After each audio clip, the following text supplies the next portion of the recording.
ఈరోజు Reddy TRS party కార్యాలయంలో ఏర్పాటు చేసినటువంటి విలేకరుల సమావేశం వచ్చినటువంటి పత్రికా మిత్రులకు మరియు ఎలక్ట్రానిక్ మిత్రులకు మరియు బీఆర్ఎస్ పార్టీ శ్రేణులకు కుటుంబ సభ్యులకు అందరికీ నా యొక్క నమస్కారం. మొన్న సోమవారం రోజు జరిగినటువంటి ఇథనాల్ ఫ్యాక్టరీ గురించి మన మాజీ ఎమ్మెల్యే డాక్టర్ రసమై బాలకృష్ణ గారు అఖిలపక్షం ఏర్పాటు చేసినటువంటి ఏఎస్పీ కానీ సిపిఐ, సిపిఎం, బిఎస్పి, ఇతర పార్టీలు, కుల సంఘాలు, ముదిరాజు, దండోరా మరియు మాల మహానాడు కలిసినటువంటి కుల సంఘాలు మరియు పార్టీ నాయకులు మరియు రైతులతో కలిసి ఎంఆర్ఓ ఆఫీసును ముట్టడించి అక్కడ ధర్నా చేయడం జరిగింది. అంబేద్కర్ మేము ధర్నా చేసి ఎంఆర్ఓ గారికి రిప్రజెంటేషన్ ఇవ్వడం జరిగింది. ఒక ప్రతిపక్ష పాత్ర పోషిస్తూ మేము ప్రజలకు ఉన్నటువంటి బాధలను ఒక రోజు ఒక గంట సేపు వచ్చినటువంటి వ్యర్థాలతోనే 8 క్వింటల్ల మన చేపలు నష్టపోయినాయి. ఇంకా వాటితో పాటు మానకొండూరుకు సంబంధించిన నియోజకవర్గానికి సంబంధించిన 3 మండలాలు తిమ్మాపూర్ కానీ, మానకొండూరు కానీ, కేశపట్నం కానీ, ఇటు పోతే చిగురుమామిడి, ఈ గౌరవెల్లికి పోయేటువంటి రూట్లో హుస్నాబాద్ నియోజకవర్గానికి చిగురుమామిడి కానీ, చిన్నకు మన కోయడ కానీ, హుస్నాబాద్ కానీ, రూరల్ అక్కన్నపేట వెళ్ళే మండల్ కానీ, ఇటువంటి మండలాలకు సంబంధించిన నీరంతా కలుషితమై గేదెలు కానీ మనుషులకు కానీ ప్రాణహాని జరుగుతుందని మన మాజీ ఎమ్మెల్యే గారు రసమై బాలకృష్ణ గారు చొరవ తీసుకొని అఖిలపక్షం ఏర్పాటు చేసినటువంటి దానికి టిఆర్ఎస్ మద్దతు ప్రకటించి అని చెప్పి మరియు తాను కూడా సొంతంగా పాల్గొని రైతుల పక్షాన కొట్లాడినటువంటి వ్యక్తికి ఈరోజు అబాష్ పాలైనటువంటి ఈ పెద్దెంకి మండలం ఉన్నటువంటి గుంటనక్కలు మాట్లాడడం జరిగింది. ఏం మాట్లాడుతారు అంటే అప్పుడు ఇచ్చింది ప్రభుత్వము మంజూరు ఇచ్చిందని చెప్తున్నారు, కానీ అటువంటి మంజూరు ఎలాంటిది ఇయ్యలే. 2023 ఆగస్టు 29 నాడు వాళ్ళు డిపిఓ ఇచ్చినటువంటి, డిపిఓ అనగానే గ్రామ పంచాయతీలో అందరూ ఇంగ్లీష్ వచ్చి అందరూ ఎంతో సౌమ్యంగా చదువుకున్న వ్యక్తులు ఉండరు, ప్రజాస్వామ్యం మెచ్చుకొని ఉన్నారు.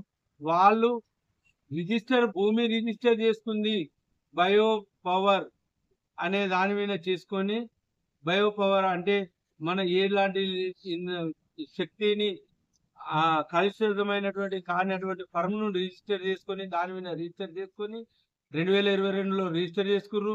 భూమి అమ్మిన వాళ్ళు రైస్ మిల్ వాళ్ళు, ఇతర రైతులు అటువంటి వాళ్ళకి ఏమని చెప్పారు, వేరే ఫ్యాక్టరీ పవర్ ప్లాంట్ పెట్టుకుంటాం రోడ్ సైడ్ ఉండాలని వాళ్ళకు మభ్యపెట్టి రిజిస్టర్ ఓ రకంగా చేసుకొని, వాళ్ళకు విత్తనాలు అని చెప్పి ఎన్ఓసి తీసుకొని మరియు రికార్డు ప్రకారంగా ఒకటి ఇక్కడ పోతారంకి సంబంధించినటువంటి దానిలో స్టోరేజ్కి సంబంధించినటువంటిది పెట్టుకుంటామని చెప్పి దీన్ని ఇట్లా చేసారు.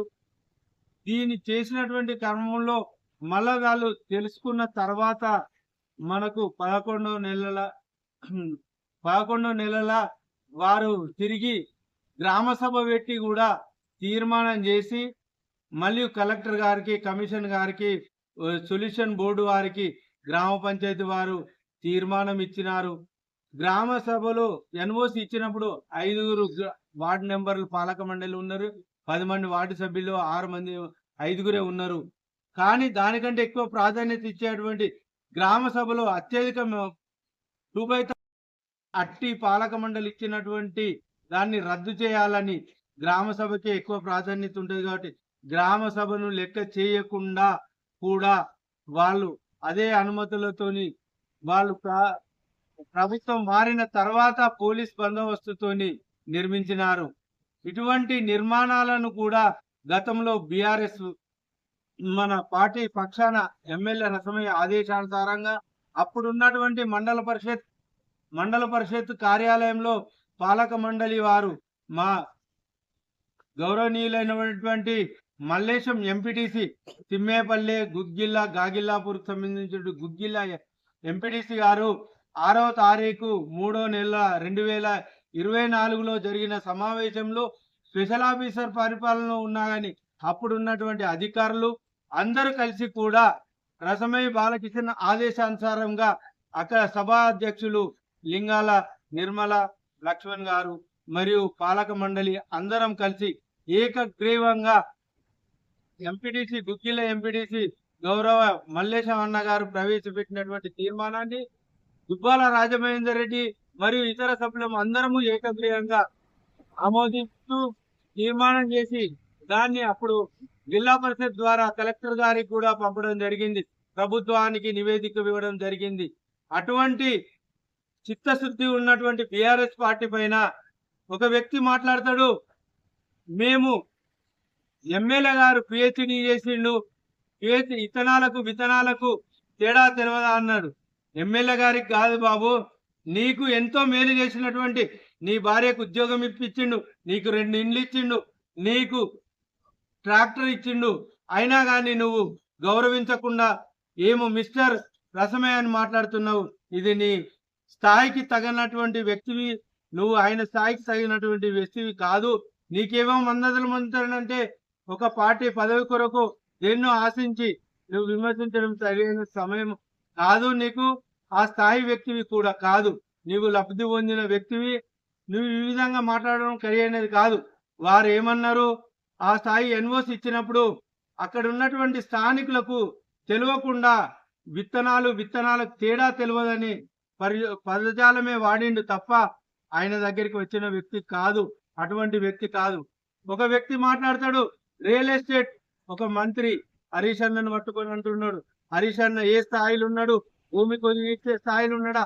రసమయ్య బాలకిషన్ భూమి కొలిని ఇచ్చే స్థాయిలో ఉన్నారా? దాని విషయంలో ఇక్కడ ఉన్న మా నాయకులు కూడా దాన్ని మాట్లాడతారు. ఎవరు రియల్ ఎస్టేట్ చేసారు, ఎవరు ప్రభుత్వ భూమి కొనుగోలు చేసి ఎవరు రియల్ ఎస్టేట్ బెచ్చింకి ప్రజలను ముంచిండ్రో ఇప్పుడే వాస్తవాలు ఆధారాలతో సహా ప్రూఫ్ చేస్తాము. గతంలో ఇప్పుడు గ్రామ పంచాయతీ గ్రామ సభ పెట్టిన తర్వాత కూడా ఇటు కలెక్టర్ గారికి, మరి డిపిఓ గారికి, డిఎల్పిఓ గారికి, మరి అందరికీ కూడా గ్రామ సభ పెట్టిన తర్వాత గుగ్గిళ్ళ ప్రజలు కానీ, తిమ్మేపల్లె ప్రజలు కానీ, మరి ఇక్కడ ఉన్నటువంటి నరసింహులపల్లె ప్రజలు, కోతారం ప్రజలు అందరూ కలిసి ఎక్కడి గ్రామ పంచాయతీలో వాళ్ళు తీర్మానం ఇచ్చింది మొదలు మాకు తెలియక ఇటువంటి ఇచ్చినమని గ్రామ సభలు పెట్టి తీర్మానం చేసి వాటిని మళ్ళా ఇవ్వడం జరిగింది. దాంతో పాటు మండల పరిషత్ కూడా తీర్మానం చేసి ప్రభుత్వానికి నివేదిక ఇవ్వడం జరిగింది. మరియు గ్రామం వాళ్ళు ఒక కమిటీ వేసుకొని దానికి మద్దతు తెలిపి మేము కోర్టు కూడా పోయిన తర్వాత స్టే వచ్చినాక ఇక్కడ ఉన్న స్థానిక కాంగ్రెస్ నాయకులు మరి ఎమ్మెల్యే గారికి చెప్పి మరి పెద్ద అధికారులతో చెప్పి స్టే వెకెట్ చేయించింది మీరు కాదా, మేము ప్రశ్నిస్తున్నాము.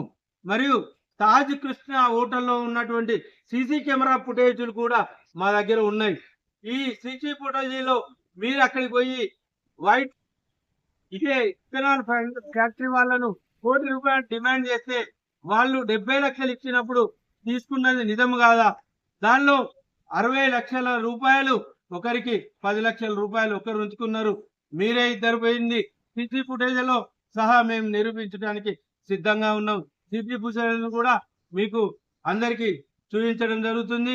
మరి అదే విధంగా చెప్తే ఇంకా పోతా ఉంటే గతంలో ఇచ్చిరని చెప్తారు.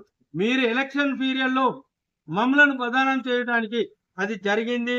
ఎప్పుడు 29 ఆగస్టులో జరిగితే 14వ తారీఖు మీరు పెట్టింది 14-10 తారీఖు నాడు మీరు మంజూరు చేశారని చెప్పారు. 3 తారీఖు నాడు, అక్టోబర్ 3 తారీఖు నాడు notification code of conduct election commission notification విడుదల చేసింది 5 రాష్ట్రాలకు సంబంధించినటువంటిది. 5 రాష్ట్రాలకు సంబంధించిన కోడ్ ఆఫ్ కండక్ట్ లో ఎలాంటి ప్రభుత్వ నిర్ణయాలు తీసుకునబడదు. మీరు ప్రజాప్రతినిధులు అయితే ఒక జీవో వెళ్ళాలంటే ఒక ప్రొసీడింగ్ వెళ్ళాలంటే ఆ టైంలో వెళ్ళినటువంటి జీవోలు కూడా రద్దయితాయి. అటువంటి కార్యక్రమంలో మీరు చెప్పిన దానిలోనే మేము కోర్టుకు పోయినటువంటి దానిలోనే ఆ సర్టిఫికెట్ కూడా మా దగ్గర ఉంది, 14 నాడు ఇచ్చింది. మీరు కోడ్ వచ్చిన తర్వాత అది మంజూరైంది. దానికి కూడా నిరసన చెప్తూ మేము 11వ నెల నుంచి 11వ నెలలో గ్రామ సభ పెట్టి మరియు గ్రామ సభ ద్వారా కలెక్టర్కు, సిపికి, మరి కాల్షియం బోర్డుకు ఇవన్నీ ఇచ్చుకుంటూ వాటి రిసీవ్డ్ కాపీలను ఆధారం చేసుకుంటూ ఇంత బెండలు తయారు చేసి దీనికి ఉన్నటువంటి డాక్యుమెంట్లు ఎవరి దగ్గర భూమి కొన్నాడు? భూ యజమాని కూడా మమ్మల్ని మోసం చేసిర్రు, పవర్ ప్లాంట్ కని తీసుకొని చెప్పిండు వీరు ఇతరాలు వ్యక్తులు ఇది వద్దు అని. ఆ కమిటీలో ఉండి కూడా వారు కూడా కోర్టుకు పోవడం జరిగింది. మీ మ్యాన్ పవర్ ఉపయోగించి, అధికార మ్యాన్ పవర్ ఉపయోగించి కోర్టు నుంచి కూడా స్టే వేకెట్ చేసేది. ఇప్పుడు మళ్ళా కోర్టుకు పోవడానికి కూడా, మేము హైకోర్టుకు పోవడానికి కూడా సిద్ధంగా ఉన్నాం. టీఆర్ఎస్ పక్షాన ఇదే కమిటీని పట్టుకొని, గుగ్గిళ్ళ గ్రామ కమిటీని పట్టుకొని ఆ హైకోర్టుకు కూడా వెళ్ళి పోరాటం చేస్తున్నాము. దాని విధంగానే ఇదివరకు గతంలో కూడా మేము పోయినప్పుడు అక్కడ అసాంఘిక కార్యక్రమాలు జరిగినాయని మా బీఆర్ఎస్ దృష్టికి వచ్చినప్పుడు ఒక ఆవు కానీ ఒక గేదె పైన కానీ అక్కడ ఉన్నటువంటి వాటిపైన మురికి నీళ్ళు కూడా బయటకు వస్తే బీఆర్ఎస్ వాళ్ళు నర్సింహులపల్లె పక్కకు ఉన్నటువంటి పోతారం ఫ్యాక్టరీకి వెళ్ళడం జరిగింది. అప్పుడు బర్రె కూడా చనిపోవడం జరిగింది. అక్కడ ఉన్న వాళ్ళు ఇక్కడి కార్మికులు కాదు, బయట ఉన్న కార్మికులు. వాళ్ళు గేదెల పైన కూడా అసాంఘికమైన కార్యక్రమాలు చేస్తే మనం ఉన్నటువంటి పశువైద్యుడు కూడా వాళ్ళు ఇచ్చి ఇట్లా చేసి చనిపోయిందని చెప్పినా కానీ వారిని లోపలనే కమ్మించారు.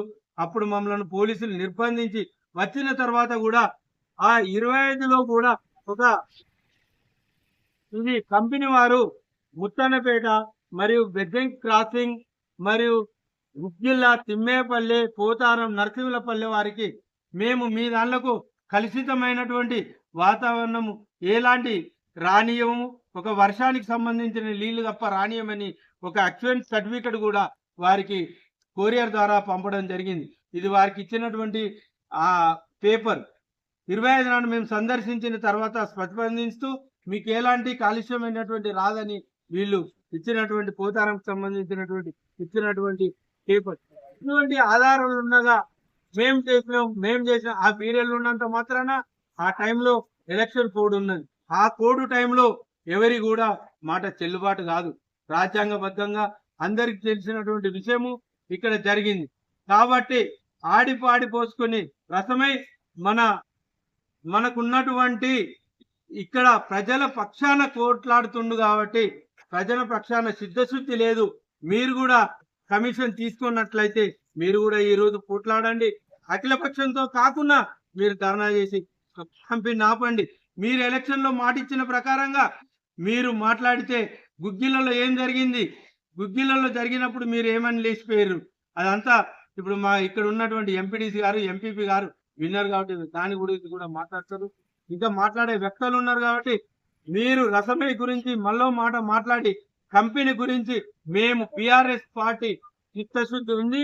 దీని గురించి ప్రతిదీ అఖిలపక్షంతో సిపిఐ, సిపిఎం, బిఎస్పి, డిఎస్పి అన్ని కలిసి వచ్చే పార్టీలు, కుల సంఘాలతో ప్రతిరోజు దీనిపైన కంపెనీ మూతపడే వరకు ప్రతినిత్యం కొట్లాడుతూనే ఉంటామని ఈ పత్రికా సమావేశంలో మేము డిమాండ్ చేయడం